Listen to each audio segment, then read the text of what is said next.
Hey all, welcome back to my channel Higher Ready. Previous வீடியோலயே நம்ம already multiple linear ரெக்ரெஷனோட ரெண்டு இம்பார்ட்டன்டான case study பார்த்திருந்தோம். இன்னைக்கு ஸ்பெசிபிக்கா ஒரு பிசினஸ்ல மல்டிபிள் பிசினஸ் இருக்குல்ல, ஸோ அதுல ஹெச்ஆர்ல அந்த மாதிரி நிறைய டொமைன்ல ஏஐ எப்படி யூஸ் ஆகுது, அந்த ஏஐல இருக்கக்கூடிய அந்த மல்டிபிள் லீனியர் ரெக்ரெஷன் எப்படி ஸ்பெசிபிக்கா அப்ளை ஆகுது அப்படின்றத we are going to see. Without any delay, let's get started.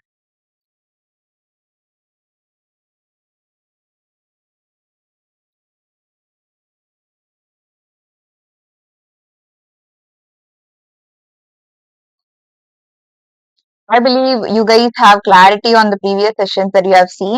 In case உங்களுக்கு ஏதாவது doubts இருந்துச்சுனாலுமே without having hesitation, you can drop them in comments. So for today's session, let's get started. அடுத்த case study நம்ம பார்க்க போறது என்னன்னா HR analytics. ஒரு ஹெச்ஆரா அந்த டேட்டாவை வச்சு என்ன பண்ண முடியும்? என்கிட்ட இருக்க டேட்டாஸ் நிறைய இருக்கும். நிறைய பேர் கம்பெனில அப்ளைஸ் பண்ணுவாங்க, நிறைய அப்ளிகேஷன்ஸ் வரும், உங்ககிட்ட நிறைய ரெஸ்யூம்ஸ் வரும், நிறைய சிவி வரும். அண்ட் தென் உங்க கம்பெனில இருக்கக்கூடிய ரெக்குவயர்மெண்ட்ஸ் நிறைய வெப்சைட்ஸ்ல போஸ்ட் பண்ணுவீங்க. ஸோ இப்போ உங்ககிட்ட நிறைய டேட்டா இருக்கும். இப்போ நீங்க ஸ்பெசிபிக்கா ஒரு ரோல் உங்ககிட்ட ஜஸ்ட் ஒருத்தவங்க ஜென்ரலா எவ்வளவோ ரோல்ஸ் இருக்கு, டெக்னிக்கல் ரோல்ஸ், நான் டெக்னிக்கல் ரோல்ஸ். டக்குன்னு உங்ககிட்ட சேலரி கேக்குறாங்கன்னு வச்சுக்கோங்களேன், இந்த ரோலுக்கு என்ன சேலரின்னு உங்களுக்கு டக்குன்னு சொல்ல முடியுமா? It is possible for experienced HR, but as a fresher or a junior person, it could be quite a tedious task. So, நீங்க டேட்டா அனாலிசிஸ் தெரிஞ்சிருந்தா அதுல மல்டிபிள் லீனியர் ரெக்ரெஷனை எப்படி யூஸ் பண்ணணும்னு தெரிஞ்சிருந்தா உங்களால ஈஸியா சொல்ல முடியும். So, let's see how to do that. Now, look into the problem statement. HR departments want to estimate salary based on candidate qualification and experience. இதுதான் நம்மளோட ப்ராப்ளம் ஸ்டேட்மெண்ட். சேலரிய எஸ்டிமேட் பண்ணணும்னு நான் நினைக்கிறாங்க ஹெச்ஆர் டிபார்ட்மெண்ட்ல இருக்க பீப்புள். எதை பேஸ் பண்ணி அப்படின்னா அவங்களோட குவாலிஃபிகேஷன், அவங்க காலேஜ்ல என்ன முடிச்சிருக்காங்க, அண்ட் தென் அவங்களோட எக்ஸ்பீரியன்ஸ் என்ன. ஸோ எத்தனை இயர்ஸ் எக்ஸ்பீரியன்ஸ்ல ஒர்க் பண்ணிருக்காங்க, இல்ல அவங்க ஃப்ரெஷரா, அதை பேஸ் பண்ணி அவங்க சேலரிய கண்டுபிடிக்கணும்னு நினைக்கிறாங்க. இதுல டிபெண்டன்ட் வேரியபிள் என்ன? எந்த ஒரு காலமை நம்ம கண்டுபிடிக்க போறோம்? சேலரிய கண்டுபிடிக்க போறோம். எதெல்லாம் பேஸ் பண்ணி கண்டுபிடிக்க போறோம் அப்படின்னா years of experience, education level, ஸ்கில்லோட ஸ்கோர். சோ ஒருத்தவங்க ஒரு ஸ்கில் மென்ஷன் பண்றாங்க அப்படின்னா அந்த ஸ்கில் அவங்களுக்கு எந்த அளவுக்கு தெரியும். தென் லொகேஷன் இண்டெக்ஸ், சோ எந்த லொகேஷன்ல அவங்க இருக்காங்க, சோ ரெக்குவயர்மெண்ட்டுக்கு அது மேட்ச் ஆகும்.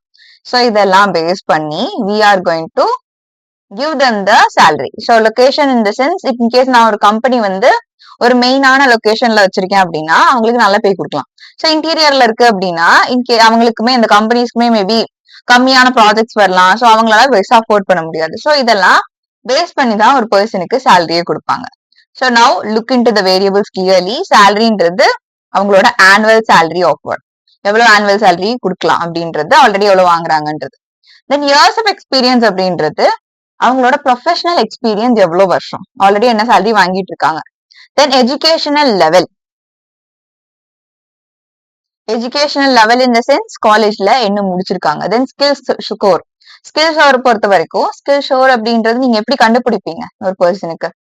ஒரு ஃபார் எக்ஸாம்பிள் பைத்தான் தெரியும், இல்ல டேட்டா சயின்ஸ் ஓரளவுக்கு தெரியும், ஏஐ தெரியும்னு மென்ஷன் பண்ணிருக்காங்கன்னா இல்ல பக்கத்துலயே அவங்க ஸ்கில் ஸ்கோர்னு சொல்லிட்டு ஒண்ணு போட்டிருப்பாங்க. இல்ல நீங்க ரெக்குவயர்மெண்ட்ல இந்த அளவுக்கு தெரியணும், நல்லா தெரியணும், லைக் இன்டர்மீடியட் லெவல்ல தெரிஞ்சா போதும், இல்ல பேசிக்ஸ் தெரிஞ்சா போதும் நான் மென்ஷன் பண்ணிக்கலாம். சோ அந்த மாதிரியான அந்த ஸ்கில்லுக்கான ஸ்கோர் என்ன. தென் லொகேஷன் இண்டெக்ஸ், ஒரு சிட்டில நீங்க ஹையர் பண்றீங்க அப்படின்னா அந்த சிட்டிக்கு எவ்வளவு பே கொடுத்தா கரெக்டா இருக்கும், ஆல்ரெடி அவங்க ஒர்க் பண்ற இடத்துல எவ்வளவு, எந்த சிட்டில இருந்திருக்காங்க, அவங்க எவ்வளவு பே வாங்கியிருக்காங்க. இந்த மாதிரியான ஒரு ப்ராப்ளம் ஸ்டேட்மெண்ட்டுக்கு நல் ஹைபோதிசிஸா என்ன இருக்கும் அப்படின்னா என்னோட சேலரிக்கும் எக்ஸ்பீரியன்ஸ் அண்ட் ஸ்கில்ஸுக்கும் சம்மந்தமே இல்லை அப்படின்றது நல் ஹைபோதிசிஸா இருக்கும்.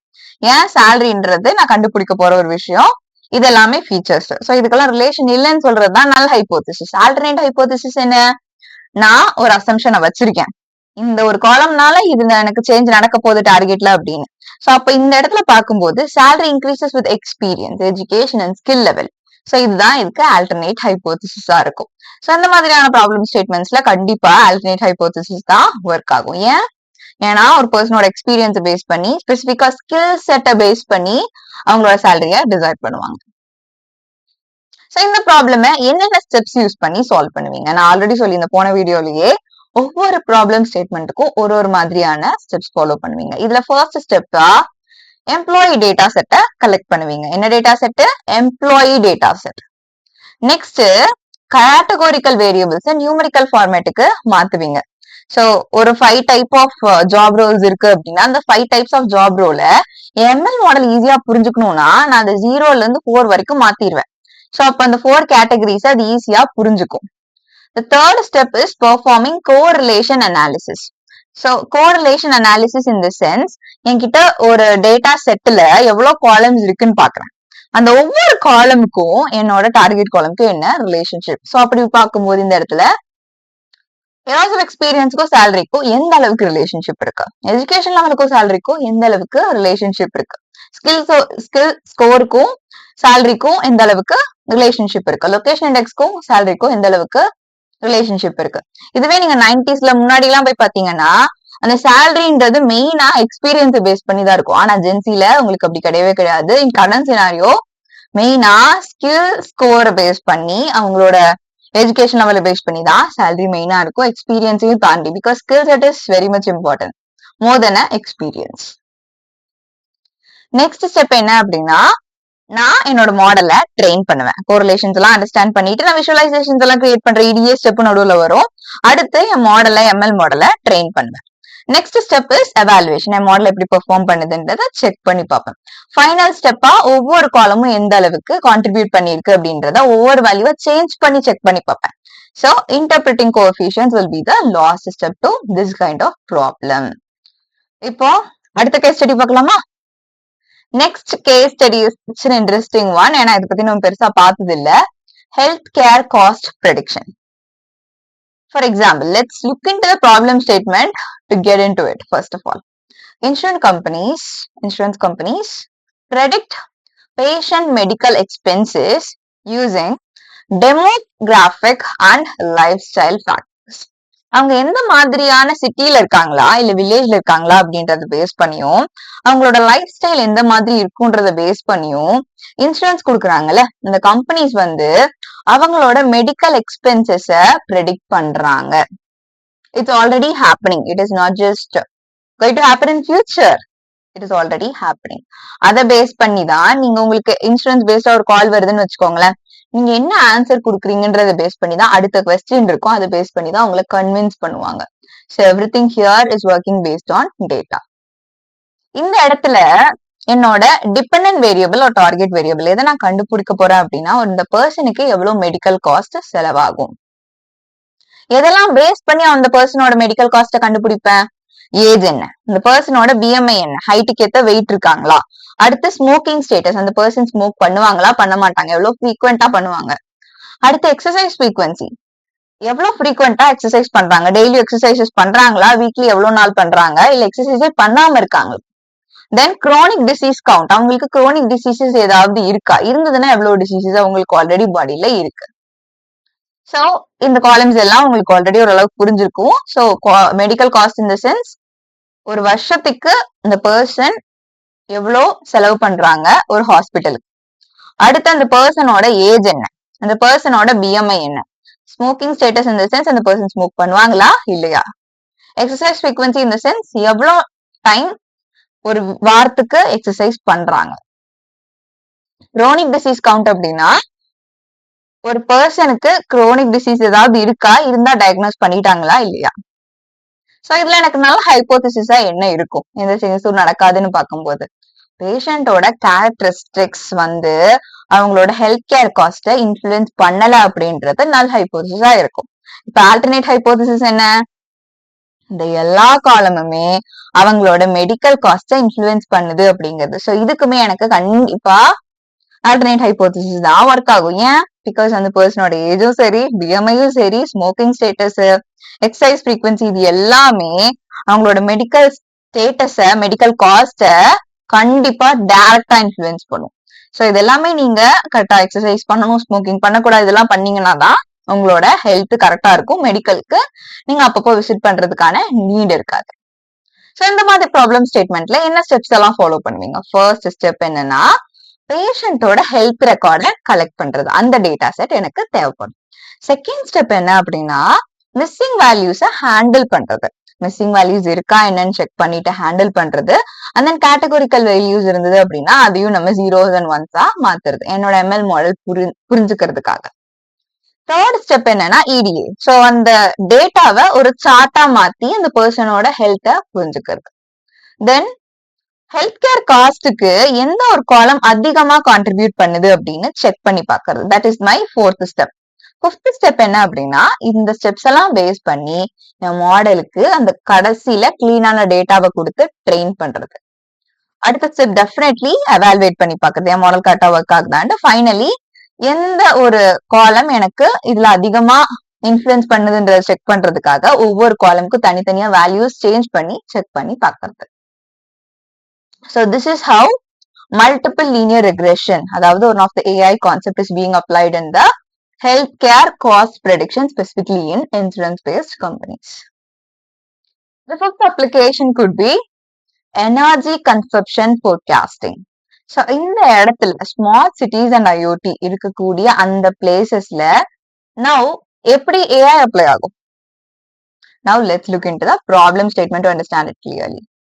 Energy companies forecast electricity consumption based on environmental and usage factors. ஒரு எனர்ஜி கம்பெனி இருக்கு அப்படின்னா அந்த கம்பெனி ஒரு எலக்ட்ரிசிட்டி எவ்வளவு கன்சியூம் பண்றாங்க அப்படின்றத என்விரான்மெண்டல் ஃபேக்டர்ஸை பேஸ் பண்ணியும் ஒருத்தவங்க எவ்வளவு எலக்ட்ரிசிட்டி யூஸ் பண்றாங்கன்றது ஃபேக்டர்ஸை பேஸ் பண்ணியும் கண்டுபிடிக்கும். ஸோ இந்த இடத்துல அவங்க எதை கண்டுபிடிக்கிறாங்க? இந்த எனர்ஜி கம்பெனிஸ் எனர்ஜி எவ்வளவு கன்சியூம் பண்றாங்க, எவ்வளவு யூஸ் பண்றாங்கன்றத கண்டுபிடிக்கிறாங்க. இதுல இண்டிபெண்டன்ட் வேரியபிள்ஸ் எதெல்லாம் பேஸ் பண்ணி கண்டுபிடிப்பாங்க? டெம்பரேச்சரை பேஸ் பண்ணி, ஹியூமிடிட்டியை பேஸ் பண்ணி, பாப்புலேஷனை பேஸ் பண்ணி, இண்டஸ்ட்ரி லோட பேஸ் பண்ணி, ஒரு டேயோட டைமை பேஸ் பண்ணி. ஸோ இந்த இடத்துல எனர்ஜி கன்சப்ஷன் அப்படின்றது என்ன? கிலோவாட் ஹார்ஸ்ல எலக்ட்ரிசிட்டி எவ்வளவு யூஸ் பண்ணிருக்காங்க அப்படின்றது எனர்ஜி கன்சப்ஷன் காலம்ல கீழே வந்திருக்கும். நவ் டெம்பரேச்சர் எதை மீன் பண்றாங்க? அந்த சுத்தி என்ன டெம்பரேச்சர்ல இருக்கு, சோ அதை பேஸ் பண்ணி எலக்ட்ரிசிட்டி எந்த அளவுக்கு தேவைப்படுது. ஏன்னா ஃபேன்ஸ் எல்லாம் நமக்கு கூலிங் டெம்பரேச்சர்ல அதிகமா யூஸ் பண்ண மாட்டோம். இன்கேஸ் ஹாட்டா இருந்தா அதிகமா யூஸ் பண்ணுவோம். தென் ஹியூமிடிட்டி லெவல். சோ நம்ம சுத்தி இருக்கக்கூடிய அந்த ஏர்ல மாய்ஸ்சர் எவ்வளவு இருக்கு, ஈரப்பதம் எவ்வளவு இருக்கு. அடுத்து பாப்புலேஷன். ஒரு ஏரியால எவ்வளவு பேர் இருக்காங்க, நிறைய பேர் இருந்தா கண்டிப்பா எலக்ட்ரிசிட்டி அதிகமா தேவைப்படும். சோ கம்மியான பீப்புள் இருக்காங்கன்னா கம்மியா தான் எலக்ட்ரிசிட்டி யூஸ் பண்ணுவாங்க.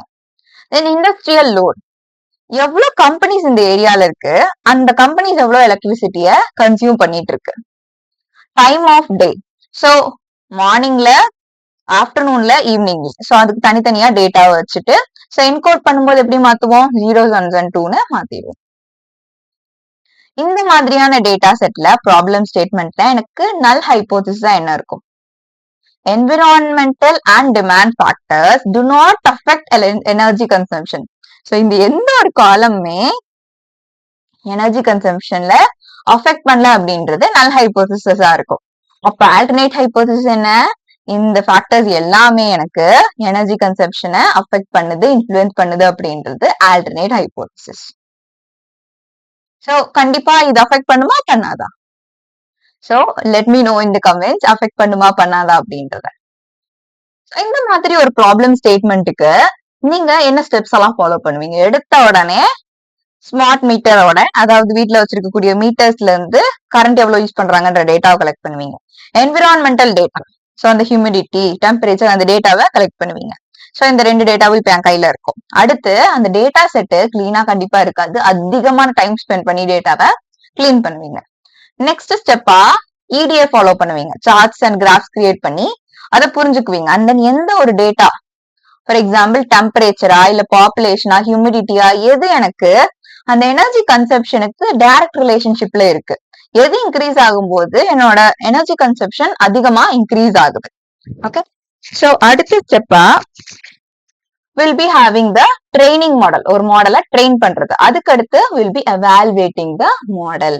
சோ இந்த மாதிரியான ஸ்டெப்ஸ் தான் நீங்க ஜென்ரலாவே யூஸ் பண்ணுவீங்க. I believe this video really helped you in understanding the applications of multiple linear regression.